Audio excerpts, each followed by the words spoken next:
Who taught you to hate the texture of your hair?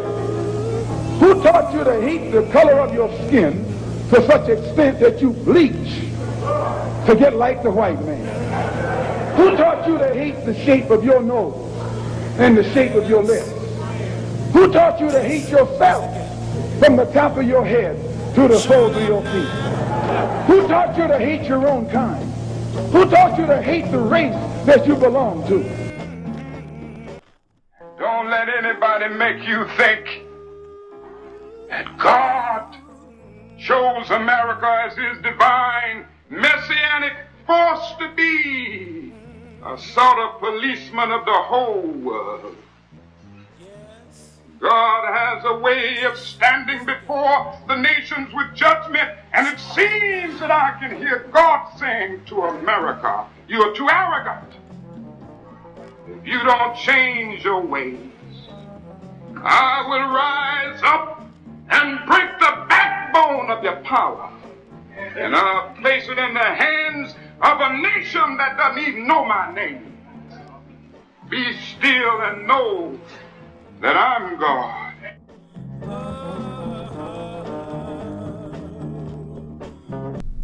Welcome again to Street Talk. My name is Ahmad Shakaraki, and on Street Talk we deal with the political, social, and economics here in Michigan, the U.S., and abroad. Now, my guest?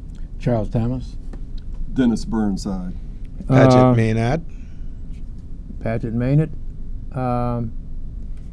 We got a lot to cover, man, in about 27, 28 minutes. So you were saying... well, there's a new documentary out. It came out in June, and I just found out about it. It's called Stranger Fruit, a play on the Billie Holiday album or song called Strange Fruit. Yep.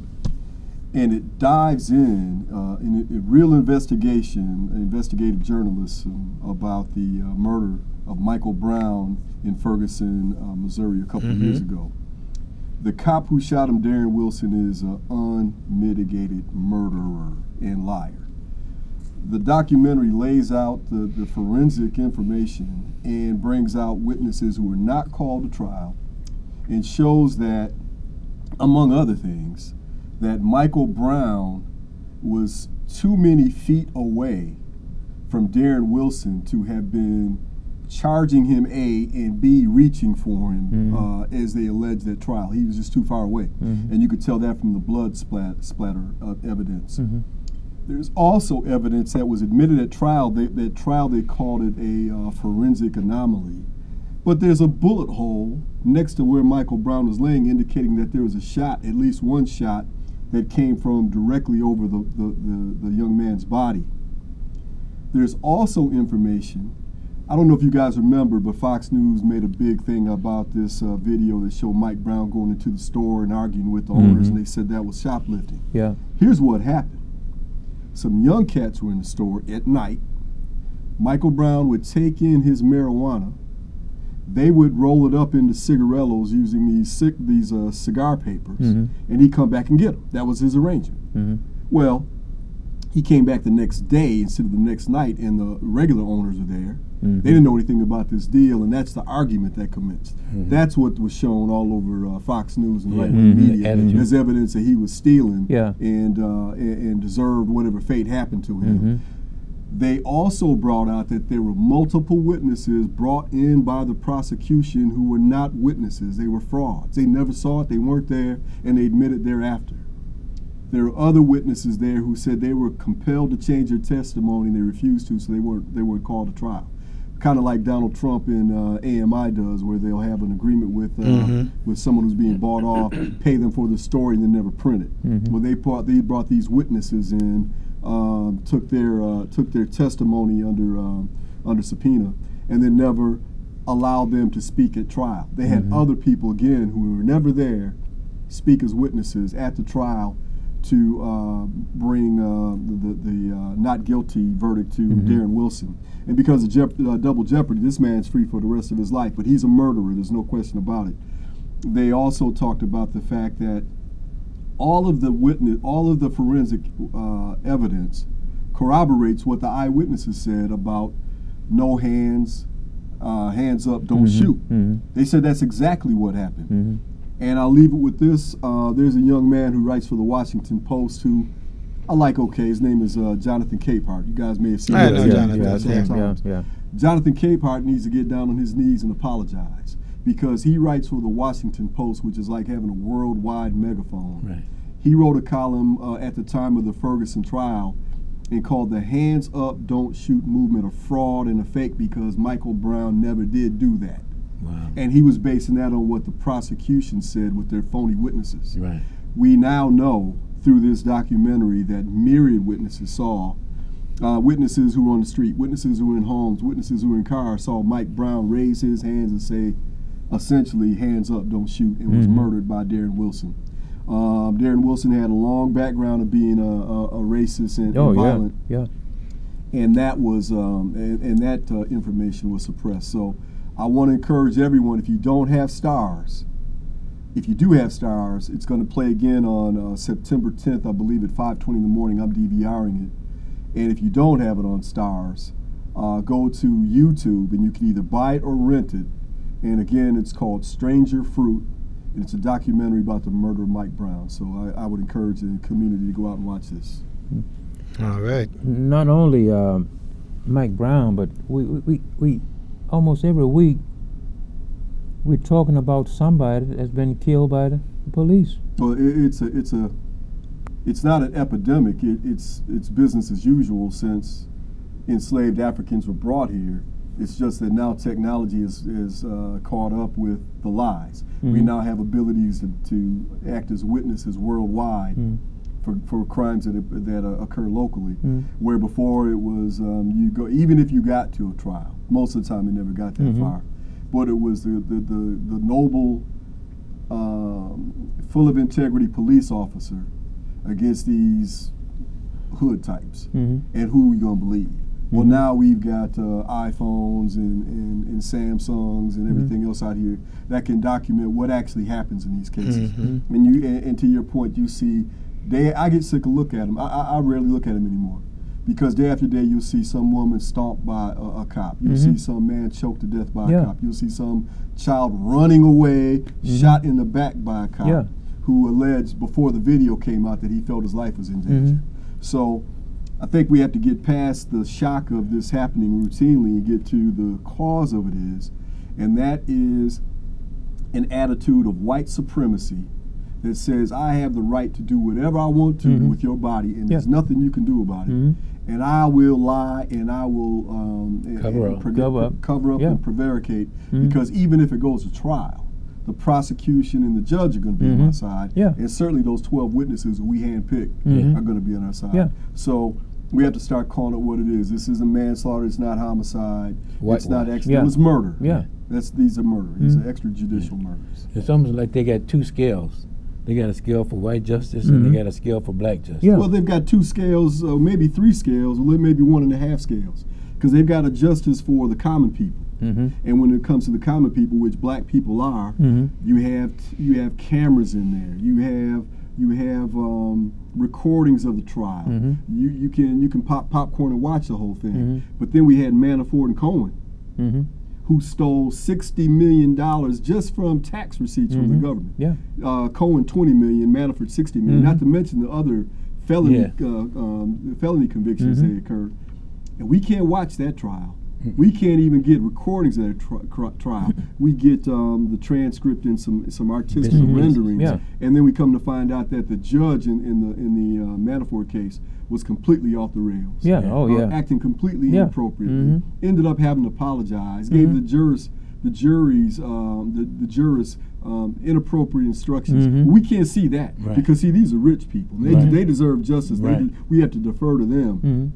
But the common man, let's put that on TV. We'll make a network. We'll call it Court TV. We'll show all that baby mama drama. The jealous husband killed the wife's boyfriend. We'll show that all day. So you're right. There's two systems of justice here, and black people fit within that second one, the second-class citizen justice. We've seen. I mean, just like I was saying, almost every week is black guy shot over here, one shot over here, and the thing that upsets me, I guess, most is that you got video, and this is the thing about, we got video now, but video's not helping any. No. You know, I mean, because first thing, the video didn't show it all. Well, if you're predisposed to have a system of injustice, hardly any evidence is going to matter. You could have DNA, you can have eyewitnesses, you can have video, you can even have an honest police officer come along, and you still very rarely will get a conviction for murder. Yeah.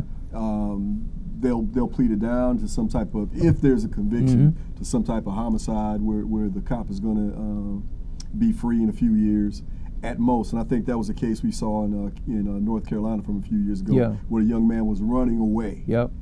He was running away. Yep. From a traffic stop. He didn't have some type of documentation Right. in his glove compartment, panicked and ran. Okay, he should be arrested. He should be fined. Right. But you know what? You got his Reprimanded. car, you got his plate, you know, run it. Yeah. Put a warrant out for him. Next Yeah. time he stopped, you put him in jail. Yeah. Yeah. Yeah. You have to take his life? Yeah. Yeah. And see, it's so common. And then he justified it. Oh, Yeah, yeah, yeah. exactly. It's so common that it's justified, and he almost got away with it, but for that young man who was standing there a few yards away, witnessed it, filmed it, went to the barbershop and started asking the cats in the barbershop, what should I do? Because he's afraid to go for it by himself. Yeah. So they ended up calling an attorney who was reputable and they knew was honest. So yeah, man, there's definitely two systems of justice here. And we've just, you know, after we get the cameras, but then they got something else. You know, it's like, oh well, the camera didn't show it all. Well, we, you know, because Spliced it. yeah, you know. Well, Chuck, I'm glad you said that. Yeah. Because here's what's interesting. The man who created the documentary, I forget his name now, but he's a white male who is a working class man. He said, you know, I'm just sick and tired of injustice. And God bless, there's a lot of white people who feel that way and that are that way. And I don't think we should paint all white people with a broad brush, just those who thrive on injustice. But he actually said that when he presented his data, he was accused of fixing the film, of dicing and splicing. He said, no, all I did was add back the stuff that you had deleted and spliced out and presented at trial. I gave the complete picture. And now I'm being accused of doing some type of extrajudicial editing, when actually what I've done is correct the record. So it's ironic you said that, because that's exactly what they do. You were saying, Patrick? You know, you can tell when some splicing went on. So you get an expert to view his film, and they'll see his was the genuine, and this was the patchwork. Yeah. There's no jumping in it. No. Right. It's just smooth. Right. But you know. But the lies ain't smooth. The witnesses ain't smooth. Right. And the evidence ain't smooth. And the consequences ain't smooth. Right, exactly. But they still exonerate these killer cops. And everybody's making money. Yeah, man. But the victim. Yeah. And you know, you can go back to the Trayvon Martin situation, which almost started this whole recent development. Right. You had George Zimmerman overcharged by the prosecutor, almost on purpose. Yeah. First degree murder, you know, then she Yeah. failed to bring any evidence. She obviously threw the case. Yeah. And what's been the result since then?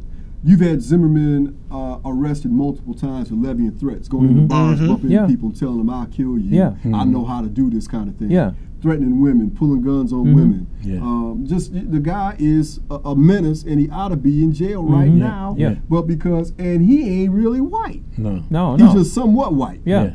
So he gets full white privilege for being somewhat white because he killed a full-blooded black boy. Yeah. So, you know, we all need to be cognizant of the danger out here. It's day to day, and it could happen to any of us. It can happen to our children and grandchildren. This situation that we're looking at now. Well, but there's no justice for a black man. No. And you can't rely on them for it. It all depends on how they feel when they wake up in the morning, as to how the day's going to go for you. Well, you know, Chuck, I'm glad again you said that, because there was another debate this morning about a political candidate who was lamenting the fact that he couldn't get black support. And black people just won't support white candidates. And I'm like, wait a minute, man, do you not know history? All black folks do support white candidates. Yeah. What we look for is justice. Yeah. Are you going to do right by us? Yeah. Are you going to do right by us? We'll Yeah. vote for you. Mhm. I think that explains why you didn't see a whole lot of black folks running out behind the candidacy of I don't know how many of these fraud Republican candidates who run in recent years, like Ben Carson and I forget the other coons names. But you know, you can see from the way they speak and what they represent, they're sellouts, they're Uncle Toms. You ain't gonna waste your time with them, and they black as coal. Yeah. It has nothing to do with Yeah. it. It's your ideology. It's your thirst for justice and righteousness and doing the right thing by people who have been suppressed. That's what gets black people's attention. Yeah. I was this last election that happened. There was guys canvassing the neighborhood, and because I was black and nigga was Republican, he just walked right by my house. He just assumed that I was a Democrat. Yeah. You know, we didn't ask, didn't say hello or kiss my, you know. Yeah. He just went on to the next house. Yeah. You know? Yeah. I've had them, you know, because I don't live that far from you, but I don't live that far from you. And I've had them knock on my door, see me like, Yeah. now they got to get a spiel. Right. I'll let them know, look, man, you Republican, don't waste your time. Right. I'll do them the service. Yeah. You know, but yeah, I hear you. If they had known that was my house, they Really wouldn't wouldn't. knock on the door. Right. You were saying, Patrick? You know, it comes down to where a people and individuals Okay. have to think seriously about what they want, what they're looking for. Then they look at the candidates and don't just go and vote because they belong to this party or that party. But you need to know something about these people. What do they represent? What are their ideology, what they feel about this, how they feel about that, what their thinkings about certain issues, and okay, how does that impact my life? If my life is gonna get worse, I don't need you. No. It's bad enough without you. Why should I add on to it? You know, and then on the other flip side of it is that person coming should not come like he walked past you. He should have come regardless and talked to you. Just recently, I had a lady came knocking on my door. She was going to be running for State House. Then sometime later, another lady came for the same position. I stop and talk with them. I don't care which party you represent. Now, the other part now is I got a call, and this person is representing the Republican Party and is asking for donation. I got a call from a Democrat. I don't contribute to political parties. But, you know, how about just $25? I don't give money to political parties. When the time comes, I go out and vote. But I'm not going to vote with my dollars. I vote with my head. And that's what some of us need to do. Start thinking more about what these people are offering and see how it fits into your need set. Yeah. We've got some voting going to be going on tomorrow, and I was listening to a program today, and they got a black guy who's running in Florida for the what is governor? For the governor, Yeah. Governorship. Yeah. And you have a black woman in Georgia who's running for governor. Yep. Oh yeah. Yeah, you have a very, very left-wing progressive. His ideology fits mine hand in glove. Young man who's running for the Senate seat of Ted Cruz, and is neck and neck with him. People are looking for a sea change, man. You know, the thing that I think that the brother in Florida has in his pocket, and the sister in Georgia and the young man in Texas who's a young white man. In fact, you guys, I wish I could remember his name because he's a sharp dude. I saw him the other day, but I didn't get the name. Well, did you see where they asked him what he thought? He had a member of his audience ask him what he thought about the NFL players taking the lead during the national. He did a very good job. And this audience member was outraged at the idea that these guys are protesting, and he laid out a case that not only is this justifiably part of our First Amendment right to protest and demonstrate. He then gave this guy a nice narration of the injustice that's been visited upon African American people Right. here in the United States, and why we shouldn't be surprised. In fact, we should be honored that rather than black folks becoming violent and rebelling that way, that we still believe in the Constitution enough to peaceably protest. Respect, yeah. Yeah. But the other point I was going to make is, the broader point is, when you see this, all these candidates, the young lady in New York who won the House seat, Yes. you're seeing working class, everyday people, some who don't even have a high school diploma. Many Yeah. don't have college degrees. Yeah. Regular, everyday people who have Grassroots. conversations like we do around the coffee table, around the grill where we're having a Yeah. beer, and they talk to their neighbors and they say, "What do you need?" Mhm. We don't need some guy who's with the DCCC, Right. who's got an MBA from Yale and is talking all this highfalutin stuff. Yeah. When he gets in office, doesn't do a damn thing for us. And the person we have to thank for that is Bernie Sanders, because Bernie Sanders said, "Okay, Democratic Party, okay, DCCC, I've had enough. I'm going to go around and set up a 50-state strategy," which you have refused to do since the days of John. John Kennedy. And Howard Dean. Howard Dean. Howard yeah, Dean did yeah, the, yeah, the, Howard the, Dean. the, Yeah. the 50-state strategy Yeah. back around 2000, maybe even 96, and it was fairly successful. When the Democrats have said, "Well, we need to be strategic and just go to those states," which is why Hillary never came to Wisconsin, Yeah. Michigan, Pennsylvania Yeah. in the waning days of the election, because she thought she had them in the bag. Well, what Bernie Sanders Unfortunately. has done is gone to these 50 states, and he's gone out and talked to people and said, "Who do you think ought to be a good candidate?" And they said, "You know, I really like John the barber. I really like Lisa, that young student over there." And he's brought up people from within the community, everyday people. And not only are they running, they're running and winning. Yeah. And now you're seeing a true democratic process, nascent as it may be, start to bear fruit. And I think it certainly shakes to the core of DCCC, but it scares the hell out of the Republicans. Because the Republican Party is a protection racket. Let's call Right. it as Oh, it's yeah, organized. yeah. Organized These crime. guys Yeah. are in it for the money. Yeah. Yeah. They have no other reason to be there other than protect each other, and that income flow Yeah. is coming They're in. flesh That's eaters. why. That's why you obviously have criminality in the White House, and Mitch McConnell and Paul Ryan won't speak Yeah. out Oh, against no. because Oh, A, they're a implicated part of in it. it. Yeah, Yeah. they're implicated themselves, Yeah. and B, they don't want to cut out the gravy train. Mhm. Right. No. Unfortunately. You were saying, Patrick? You know, if these guys have, Ryan and McConnell, if they have to come out honestly and say what's happening and what should be. Come out honestly.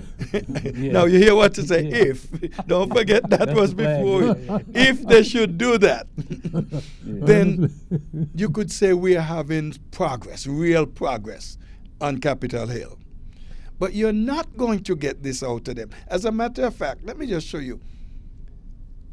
Trump nominated this guy for the Supreme Court. McConnell couldn't bring Obama's nomination to the floor, No.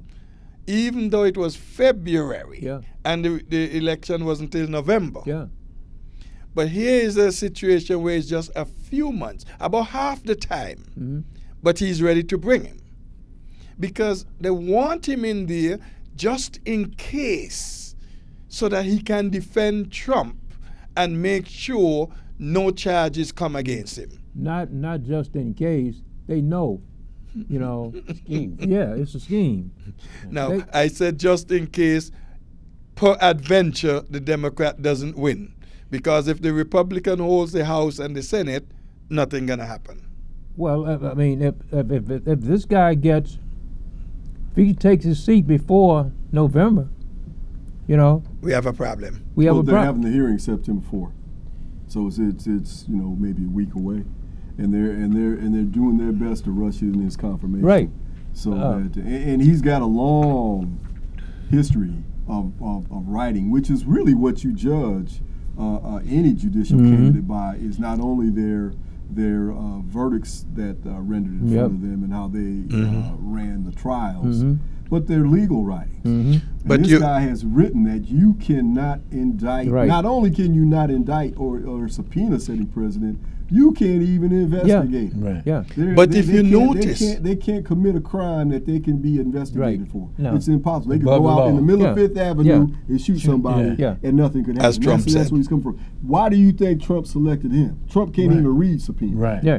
Right. So You were saying that. but you know, he, with all he said and all that is written, McConnell will not allow the Democrats to have access to this stuff before making a decision. Now, if they all walk out and don't vote, then they'll say, well, hey, we still have the majority. But then I'm not sure what the quorum is. If they walk out and there's less than a quorum, they can't do business. Yeah. And the other thing too is that the longer the Democratic Party drag this thing out, the Republicans won't come up with a plan to debunk the whole thing. Well, what ought to be debunked is Trump's presidency. Right. He's an illegitimate president. Yeah. Exactly. All his appointments, all of his executive decisions, and everything he's done should be rendered Question, void Dennis. because he's a Russian Right. bot. Right. That's it. He He's a should be Russian bot. Yeah, he should be on house arrest. Oh yeah. Yeah. Question for you guys.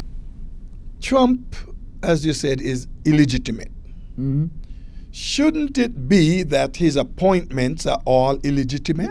Yeah. Should it be that all those who were profiting monetarily be asked to refund the government for these monies? Absolutely. No, Yeah. Yeah. it raises questions. I may not have the answers, but this guy he has up for justice, Mm-hmm. the one who is already sitting in there, Yeah. he should be out. Yeah. Yeah. You guys might recall since early last year, I told you all, Trump, if they may not see it then, but later they'll find out the man was committing treason. And he was a liar. Yeah. And we talking about those two scales. If that had been Obama would Oh, be back in Chicago. Oh man. he'd be in No, Chicago federal you know, he'd be in jail. Yeah. Yeah. If he did a third, Yeah. a 30th of the Yeah. things. That That's Trump the was two doing. scale rules, you know. Mhm. Yeah. So, what do you think about the election going on in Florida tomorrow and a couple more places? You think the brother might win? Yeah, he's got a chance. It all depends on turnout, man. If you can get, the gerrymandering and the voter suppression make it necessary for liberals, progressives, and black folks to turn out in record numbers. Yeah. You True. come out, if the blue wave manifests, blue wave defined is an overwhelming number of people going to the polls and voting, we're going to see a sea change. But that's what's going to have to Right. happen. Yeah. And they Because don't- again, and they they're don't going move to the people who fin- don't get a chance to vote. Yeah. They're going to the barbershops, the beauty parlors, the churches. Well, church has always been involved, but other places where black folks really haven't been motivated to go. They're going to the barrios. They're going to where the Latinos go, and they're saying, "We need you to step up and vote because look around you. Only way it's going to change is for me to be there, rather than some guy with a Harvard degree who doesn't give a damn about you." No. No. Who taught you to hate the texture of your hair? Who taught you to hate the color of your skin to such extent that you bleach to get like the white man? Who taught you to hate the shape of your nose and the shape of your lips? Who taught you to hate yourself from the top of your head to the soles of your feet? Who taught you to hate your own kind? Who taught you to hate the race that you belong to? Don't let anybody make you think that God chose America as his divine messianic force to be a sort of policeman of the whole world. God has a way of standing before the nations with judgment, and it seems that I can hear God saying to America, "You are too arrogant. If you don't change your ways, I will rise up and break the backbone of your power, and I'll place it in the hands of a nation that doesn't even know my name. Be still and know that I'm God."